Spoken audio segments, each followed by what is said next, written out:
இந்தியாவில் பீட்டா அமைப்பை தடை செய்ய மத்திய அரசு முயற்சிகளை மேற்கொண்டுள்ளதாக பாஜக மாநில தலைவர் தமிழிசை சவுந்தரராஜன் கூறியுள்ளார். கோவை விமான நிலையத்தில் செய்தியாளர்களிடம் பேசிய அவர் இவ்வாறு குறிப்பிட்டார். பீட்டா அமைப்பு தமிழகத்தில் ஜல்லிக்கட்டு நடந்தால் தமிழக அரசை கலைக்க வேண்டும் என்று சொல்வதற்கு இவர்கள் யார்? இன்னும் சொல்ல போனால் இந்த பீட்டா அமைப்பையே பாரத தேசத்தில் தடை செய்வதற்கான அத்தனை முயற்சிகளையும் அனைவரும் மேற்கொள்ள வேண்டும். அதில் நாங்களும் முயற்சி செய்வோம். ஏனென்றால் இவர்களுக்கு என்ன வேண்டுமோ அதை வாங்க வேண்டியது தானே.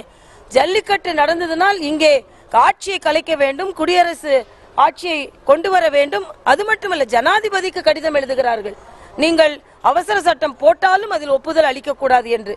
இவர்கள் ஜனநாயக முறைப்படி நம்முடைய நடைமுறையில் தலையிடுவதற்கு அவர்களுக்கு எந்த உரிமையும் இல்லை. அவர்கள் இப்படி நடந்து கொள்வதே விலங்கின ஆர்வம் என்று சொல்லிக்கொண்டு அவர்களின் நோக்கம் வேறாக இருக்கிறது என்பது தெள்ள தெளிவாக தெரிந்து கொண்டிருக்கிறது. அதனால் அந்த அமைப்பு நிச்சயமாக தடை செய்யப்பட வேண்டும்.